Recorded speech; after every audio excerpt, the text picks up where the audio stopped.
Oh, Hill, we miss you. Stop being dead. Come to Wait, school. we're Hill? No, we're Hill. What about let's go play Mario Kart with him Julian's today. right there. Yeah, but I don't have to he's miss Julian. He's a dead kid today. Dang it. Technically, right there. He's not that dead.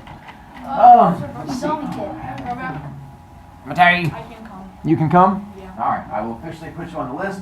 Reese, that makes you officially on the list for the next one. We're Hill, why aren't you here today? I want to play Mario Kart. I know. He wants to play Mario Kart. I know. It's so sad. We had to remove you from the Charger Challenge because, you know, you're dead. Let's see. We'll talk. I said talk. If he comes back. There we go. So I will then move Matei up to being in the actual spot. Matthew, you're still good for after school today? Yep. Holiday, you're still good. And then Matei, you're good.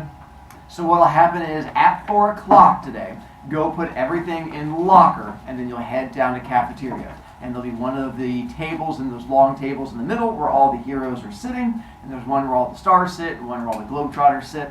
And you'll just sit there, and we'll sort of walk you guys through it. 5:45 when we get done, you get to go back to your locker, get your stuff, and then you'll get picked up over here at the front of the school. I mean, you could get picked up on the other side, but we're literally right next to that entrance. Hi, Reese. So what do I do? You just get to go home today. So I get to go home, but like, what if? If someone doesn't show up, then we'll just have to deal with it. I mean, if you want to come see me at the end of the day, I'm more than happy to try. Because there's every chance one of these other kids may be absent. Wait, who do you have 7th period? Zeller? All right. If I have another kid who's not here, I will contact she's and let you know. Nice. Thanks. And then there, we're good to go. If we win, or when we win, I will have their picture up on the screen when you come up tomorrow with like, hey, good job winners and stuff like that. I will send it out on the line so you guys know. If we don't win, then I will just have a bunch of sad faces and let you know whether it was the stars or globetrotters. Or the glars or stovetrotters. Matei? So, now that I'm participating in this one, and I guess send out the month for the next one, can I not do this? So you won't be able to do it again until the 4th 9 weeks, and that's open to everybody, even kids who've already done it. Okay. So yeah. Or technically, if the next one comes around, and let's say it's the day of, and I have an empty spot and no one's volunteering, and you're like, I'm free, then you can always step in on that one too. So you can always be a last-minute add. Again, IXL, I'll grade them as soon as I can get a chance here coming up. I would recommend, again, please don't wait till this weekend. Get it done before that. Like, during best tomorrow or something like that. No one wants to do homework on the weekend, and I don't want to make you do homework on the weekend.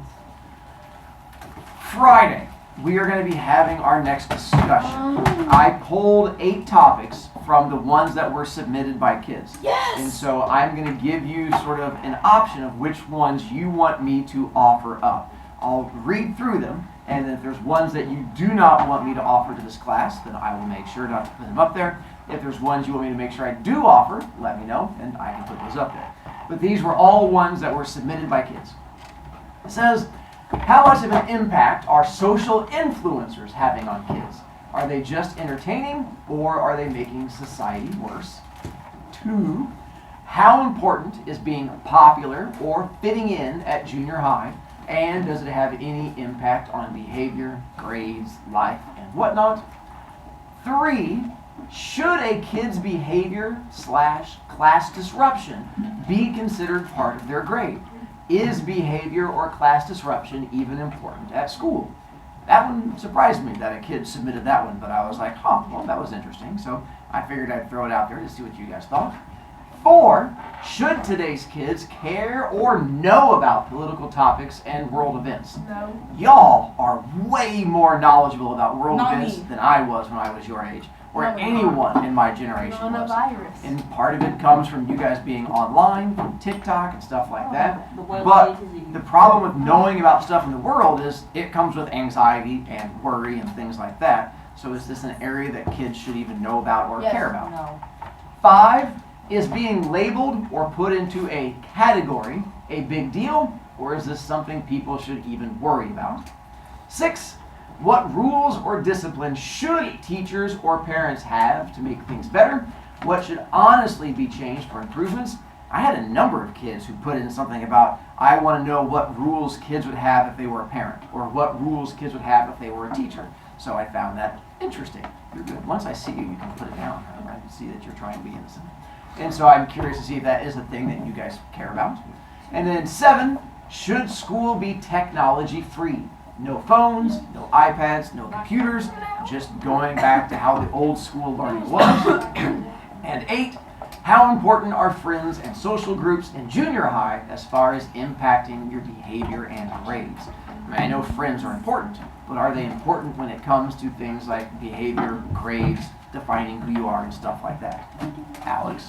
What is labeled and being put in a category? The best I could figure out from what the kids were like, the idea of being called a nerd or a jock or stuff like that. Like, is it important if a kid...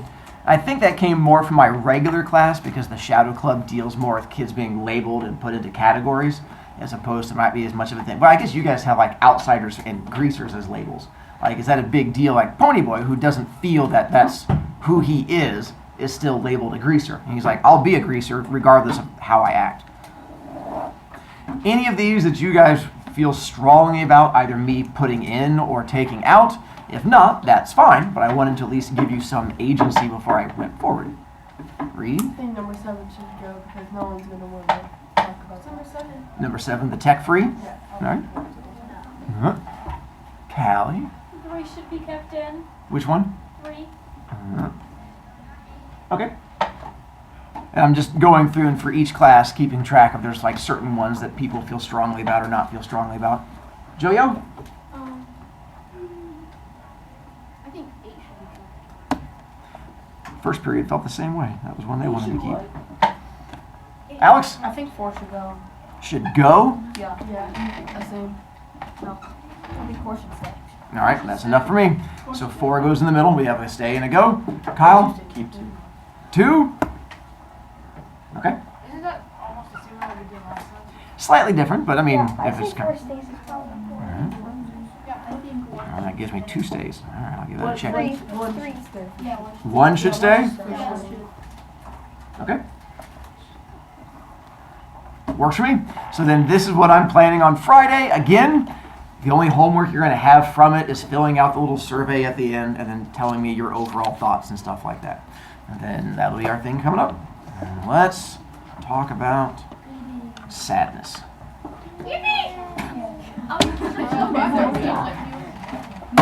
I'll see.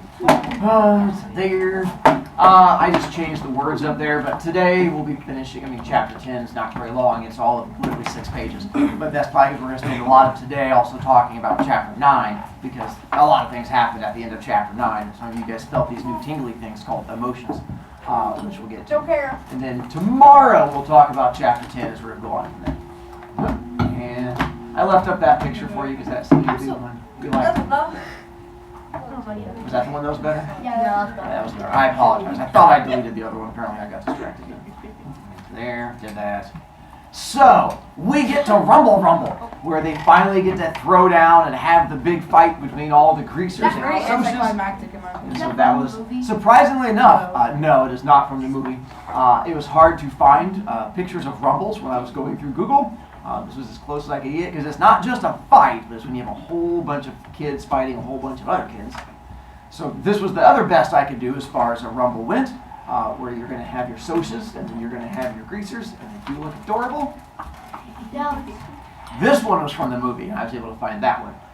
So who steps up to start the fight for the greasers? Why do they pick Derry? Because he's the best. And so the idea is if you pick your biggest, scariest, strongest person who steps up, and Derry's like, Derry, smash, and looks around, then if you're lucky, all of the other socials are like, yeah, I'm out. But apparently that's not the way it works, and they have their own Loki who steps up to fight their Hulk.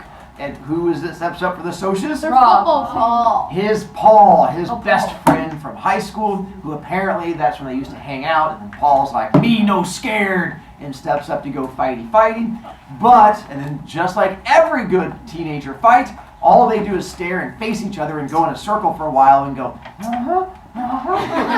and no one wants to throw the first punch until we get our surprise guest who shows up. Dally. And that's when Dally comes running in, and that's when we get to find out that Paul is a punk, because as soon as Derry turns and goes, who dat? Paul goes, cha-cha! And punches him right in the face, and he's like, I'm a winner! But just like with Hulk, Hulk turns around and goes, Derry, smash! And he just goes right after him, and then he picks up poor Paul and is like, smash, smash, smash, back and forth.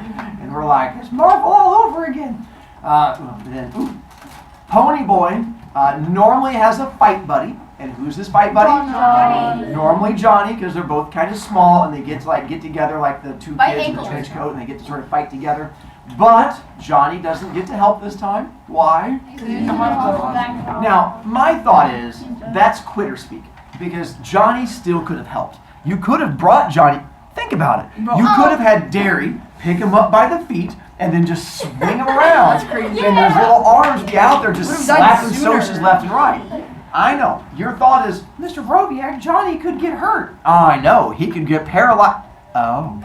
So I think he's probably going to come out of it okay. If your other thought is, wouldn't it hurt him? The answer is, I think he's paralyzed. So all you have is just Johnny just smiling, going, as he goes around with his little arms flapping. But apparently that's why I'm not in control of the fight. And then who wins the fight? The greasers. And that's where the greasers win, and the socials are like, getting our butts kicked is not fun, and then they take off running. And then, let's see, cover all my good questions. Having the man, I got that one. And did that one. Did that one. And Dylan, you guys got that one too. And we did that one. Ooh, sorry. During the fight, I forgot. Something happens to Pony Boy during the fight. Got kicked in the head. And so that's the part when he falls and that soch is like, donkey, donkey, donkey, right in his head. Nowadays, we know what that is when you, especially football players, if you get hit in the head, what happened to him? Yeah, and so that's where he gets a concussion, and that's when he's like, oh, my head don't feel good. And we're like, yeah, homeboy, you got a concussion. But that's when he gets up and keeps doing his fighty fight thing. Is that why he goes to the hospital? No. Should it be why he goes to the hospital? Yes, but apparently that's not how they roll. And they go there to go visit Johnny, and this is where you guys got to have emotions. And so this is where we have our final scene with Johnny, and Johnny tells Pony Boy stay gold, and we're like, oh, what? First off, I know it's an easy answer, but what is stay gold referencing? I figure I had to make sure we all can say the words. What is it he means when he says stay gold? Stay young. Yeah. Stay young. Because who does he not want him to turn into? Dally. Because Dally does Hero. not have much gold at all. Dally does have some gold. What is the only thing Dally cares about? Yeah, and then what just happened to Johnny? So this is what we have with someone who leads a very angry, bitter, unhappy life, who has one small little nugget of gold, and you go up to them and go, is that your gold? And they go, uh-huh. And you go, whack, and you hit it out of their hands, and he's like, my gold is gone. And you're like, what you gonna do, big boy? And that's where chapter 10 comes in, and we get to find out he does something. Because apparently Dally with no happiness is even scarier than Dally with a little bit of happiness. I know what he Things does get because I read ahead. bad. Same here. I found this meme I thought might make some connection for you guys as it pops up here. As some of you guys felt this new thing called emotions last night. It's okay. For those of you, I was just reading a straight face. I'm not. I don't know what emotions So funny are. girl. Mr. Brovicast, what do you mean? You Right? literally said emotions. And they were when in you this class tested cry me from back. that. What? I meant for other people. I saw it on a TV show once. This emotions thing. I saw a person crying, and I'm like, why is that person's face watering? Mr. Brovicast, we all know you're Why crazy. is your eyes watering? I poke myself. Why is it raining from your eyelids? Then we got to so this part. Young Johnny has passed on. With this one, his injuries are technically not fatal. You can be paralyzed and live. There are a lot of people who are paralyzed and He doesn't live. want to. You can get third-degree burns and live. You can get paralyzed and have third-degree burns and live. My uncle. Her uncle is alive. I'm not sure how that connects, but I backed Her up on uncle's that. paralyzed. Oh, that makes more He got hit sense. by a motorcycle. Oh, that's poor guy. Well, he was on a motorcycle. Crawford.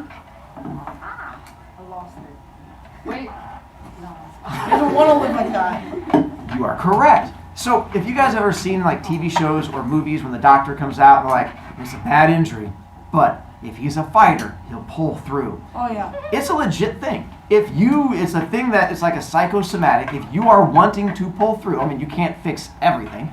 You can't be like, his head's cut off. If he's a fighter, it doesn't work. But for a lot of things, if you push through, then you have a way of living. But best case scenario, Johnny lives and goes home. What is his dad going to do? What is his mom going to do? So, what was the only thing he did before to keep himself sane? Go to the Play with beaches. friends. Yeah, go play with friends and run away. Can he do that now? No. So he's like, so if I live, I go home to parents who beat me and yell at me all the time, and I have no way to escape. And he's like, that's a big fat no bueno. And so because of that, that's where he just sort of gives up. Plus, as he tells you, he found like happiness when he found out that like the kids' families came to talk to him, and he was like, I did something good. I'm a good person. And that was like the high point of his life. Crawford, you remember? Didn't he also say he wanted to die gallery? So like, No, that was CJ. I can't spoil. That's a CJ. different scene coming up later. Yeah. CJ. My fault. Yeah, it's not a spoiler. I've told you other people die, so it's not like he's ruined something I haven't already. Yeah, he just didn't tell you that it was dairy. What's up? Wait, if you're paralyzed, can you feel like It depends on where you're paralyzed. like if you get hit in the with the like a 4x2 in the leg and you're paralyzed in the legs, can you feel that? Not usually. So then, So that would be better. I guess that's a small win, but I'm not sure that's the kind of win he wants to go with. But yeah, that would be somewhat better. Then we got to. Oh, this is where we're to now, right? Yep. 'Cause we've not gotten. We just ended them in the hospital, but not him. yeah, we have Yeah. So this is where we get to start reading. I like Oh. starting. Let's go ahead. Mr. Maria, I know how he gets home. Is it by taking off this kid's feet who put him up when he was over in Struggletown? What? You know. You cannot be in Struggletown? And have your feet up and kicking back and relaxing? You cannot be at what? Well, let's, because I have a creepy picture in just a moment. All right. Hang on, let me get past. No, I can't. All right, we'll just go to page 150. I thought I had it up there, but apparently I did not. Yeah. Unless, hang on, maybe if you close your eyes. Are we gonna watch The Outsiders once we finish it? There we go. Yeah. Actually, yes, it's after school, but yeah. Chapter 10, page 150. Now we're going to get to, oh, wait, how did Ponyboy get to the hospital? With Dally to Dally. What happened to Dally? He ran away. He rage quit and then ran away. So now Ponyboy's left at the hospital. Now we get to our fun, creepy part. Did Johnny die to fall damage? Technically, yes. Fall damage. Technically, a thing fell on him. It's a video game. Chapter 10. I walked down the hall in a daze. Dally had taken the car. I started the long walk home in a stupor. Johnny was dead. But he wasn't. That still body back in the hospital wasn't Johnny. Johnny was somewhere else. Maybe asleep in the lot, or playing the pinball machine in the bowling alley, or sitting on the back steps of the church in Windricksville. I'd go home and walk by the lot, and Johnny would be sitting on the curb smoking a cigarette, and maybe we'd lie on our backs and watch the stars. He isn't dead, I said to myself. Denial. He isn't dead. And this time, my dreaming worked. I convinced myself he wasn't dead. That's actually going to play a role coming up in the next chapter, where he's convinced that he's not dead. Like, when people die in the hospital, what do they do with the bodies? They contact the morgue. Same thing as like a normal place when you would die. They just have your body go away. I must have wandered around for hours, sometimes even out into the street, getting honked at and cussed out. I might have stumbled around all night, except for a man who asked me if I wanted a ride. By the way, when I read the book, this is where I thought that the story was going to take a turn, when you have this boy just walking home in the middle of the night in the dark, and a random man pulls up next to him, and it's like, hey, little boy, do you want to ride home? This is how I imagined it. Oh, wait, sorry. That's my sadness there. Sorry, was that too soon? There we go. Oh, sorry, that was me. This is how I'm imagining the scene in my head. That was me. Huh? Oh, yeah, I guess so, I said. I got in, and the man, who was in his mid-20s, looked at me. You all right, kid? You look like you've been in a fight. I have been. A rumble? No, I'm okay. Johnny is not dead, I told myself, and I believed it. I hate to tell you this, kiddo, the guy said dryly, but you're bleeding all over my car seats. I blinked. I am? Yeah, your head. I reached up to scratch the side of my head where I'd been itching for a while, and when I looked at my hand, it was smeared with blood. That's fine. Gosh, mister, I'm sorry. Don't worry about it. This wreck's been through worse. What's your address? I'm not about to dump a hurt kid out on the streets this time of night.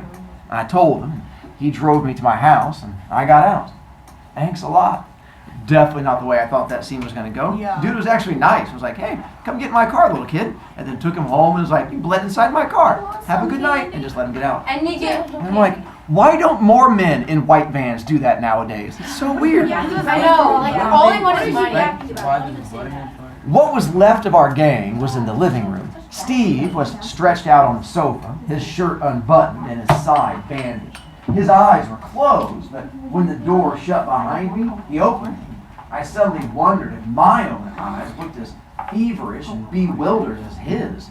Soda had a wide cut on his lip and a bruise across his cheek. There was a Band-Aid over Derry's forehead, and he had a black eye. One side of Two-Bit's face was taped up, and I found out later he had 4 stitches in his cheek and 7 in his hand where he had busted his knuckles open over a Sosa's head. They were lounging around, reading the paper, smoking. Where's the party? I thought dully. Weren't Soda and Steve planning a party after the rumble?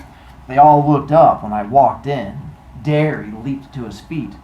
Where you been? Don't start that again, I thought, and he stopped suddenly. Ponyboy, what's the matter? I looked at all of them, a little frightened. Johnny, he's dead.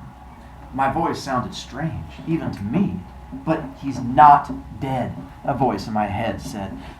We told him about beating the Socias, and I don't know, he just died. He told me to stay gold, I remembered. What was he talking about? There was a stricken silence. I don't think any of us had realized how bad off Johnny really had been. Soda made a funny noise and looked like he was going to start crying. Two-Bit's eyes were closed and his teeth were clenched. And I suddenly remembered Dally pounding on the wall. Dallas is gone. He ran out like the devil was after him. He's going to blow up. He couldn't take it. How can I take it? I wondered. Dally's tougher than I am. Why can I take it when Dally can't? And then I knew. Johnny was the only thing Dally loved. And now Johnny was gone. So he finally broke. Two-Bit spoke everyone's feelings. So even Dally has a breaking point. I started shaking. Derry said something in a low voice to Soda. Ponyboy, Soda said softly, like he was talking to an injured animal. You look sick. Sit down. I backed up, just like a frightened animal, shaking my head. I'm okay. I felt sick. I felt as if any minute I was going to fall flat on my face, but I shook my head. I don't want to sit down. Derry took a step toward me. I backed away. Don't touch me, I said. My heart was pounding in slow thumps, throbbing at the side of my head, and I wondered if everyone else could hear it. Maybe that's why they're all looking at me, I thought. They can hear my heart beating. The phone rang. After a moment's hesitation, Derry turned from me to it. He said, hello? And then listened. Hung up quickly. It's Dally. He phoned from a booth. He's just robbed a grocery store and the cops are after him. We gotta hide him. He'll be at the lot in a minute. We all left the house at a dead run. Even Steve and I wondered vaguely why no one was doing somersaults off the steps this time.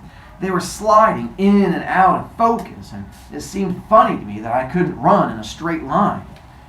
Why can you not run in a straight line? Yep. Apparently that has a bad effect on you. We reached the vacant lot just as Dally came in, running as hard as he could from the opposite direction. The wail of a siren grew louder, and then a police car pulled up across the street from the lot. Doors slammed as the policeman leaped out.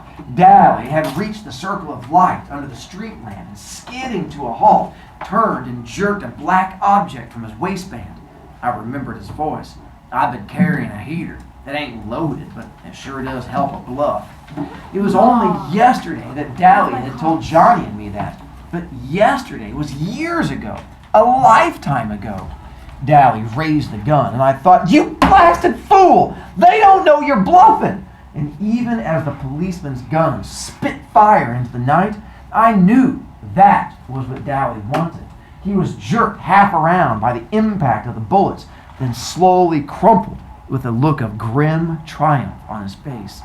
He was dead before he hit the ground. But I knew that was what he wanted, even as the lot echoed with the cracks of shots, even as I begged silently, please, not him and Johnny both. I knew he'd be dead, because Dally Winston wanted to be dead, and he always got what he wanted. Nobody would write editorials praising Dally. 2 friends of mine had died that night, one a hero, the other a hoodlum. But I remember Dally pulling Johnny through the window of the burning church, Dally giving us his gun, although it could mean jail for him, Dally risking his life for us, trying to keep Johnny out of trouble. Now, he was a dead juvenile delinquent, and there wouldn't be any editorials in his favor. Dally didn't die a hero. He died violent and young and desperate, just like we all knew he'd die someday. Just like Tim Shepard and Curly Shepard and the Brumley boys and the other guys we knew would die someday. Johnny was right. He died gallant. Steve stumbled forward with a sob, but Soda caught him by the shoulders. Easy, buddy, easy, I heard him say softly. There's nothing we can do now. Nothing we can do. Not for Dally, or Johnny, or Tim Shepard, or any of us. My stomach gave a violent start and turned into a hunk of ice. The world was spinning around me, and blobs of faces and visions of things past were dancing in the red mist that covered the lot. It swirled into a mass of colors, and I felt myself swaying on my feet. Someone cried, "Glory! Look at the kid!" And the ground rushed up to meet me very suddenly. And that's where I stop with you guys. Which gives you to page 160 to finish. We're going to talk about that scene tomorrow. See you later. Bye, Raw Hill.